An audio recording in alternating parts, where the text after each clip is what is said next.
Several alien-themed events will happen next week. One of those events is Storm Area 51 Basecamp. We're joined now by the owner of the Alien Research Center, George Harris, who's organizing the event that's planned for next Friday and Saturday in Hico. Now, there are two main events going on up in the area next week. Okay, Correct. So the creator of Storm Area 51 just pulled out of the other festival, saying he didn't want it to be a Firefest 2.0 or connected to that.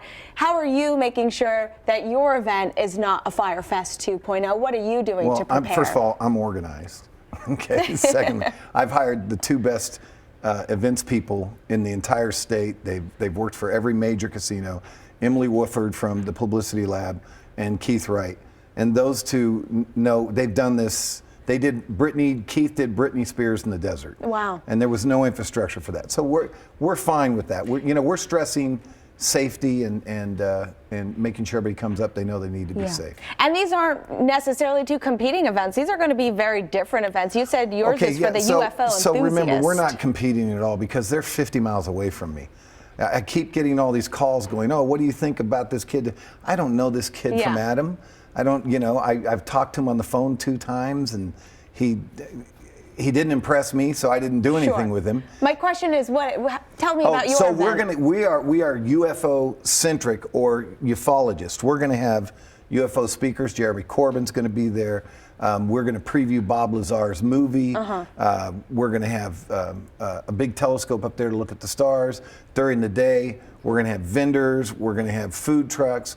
We're going to have face painting for kids. We've got 4 or 5 really cool things that are going to happen you have to go to www.stormarea51basecamp.com to buy your tickets because you won't be disappointed. Okay, and you're telling me Hico is one of the best places to view stars. Hico is one of the top 10 places on the planet to view stars because there's no light pollution up there. Amazing. And when you go up there, it's just wonderful. Amazing. Okay, tell me about the infrastructure you guys are planning, food, water, bathroom situation. It's all done. All our stuff is done. It's all being delivered.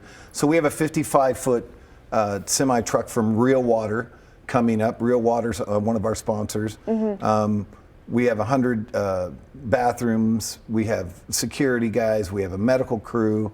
And we're working with the sheriff every day. The sheriff and I talk. Okay, so you guys have an emergency plan in place. We just want everybody to be safe. Okay, and what about, I know cell phone concerns, that's real There's for no people. cell phone concerns for us because we planned ahead and we've resolved the cell phone issue. Okay, so all these issues that people are worried about we've resolved. With the other one, you've resolved those. Okay, good. We heard it from you yourself. All right. Well, we're excited to see what happens. I mean, I know you've been getting even more visitors already. A lot more, and I just want to invite everybody up. If you want to have fun, if you want to have a great look, it's a great day tip from Vegas, but we're getting people from all over the world. I mean, we used to get 4 or 5 calls a day.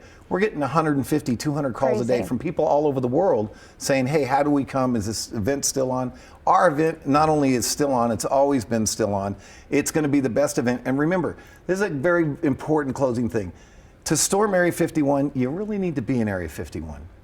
So if you're going to storm downtown Las Vegas, you should call it Storm Downtown Vegas because it's nowhere near Area 51. Okay, we are in Area 51, and that's the whole genesis, and it's a cultural movement, and people are, they're concerned that the government's not being as transparent that they should be. George, we have so much more to talk about. Unfortunately, we don't have the time in our show to do so, but thank you so much for being here. Thank you for having me. I know one thing Ken wanted to talk about was the extraterrestrial highway sign, but we'll have to get more on that from him later. But for now, Ken, we'll send it out to you.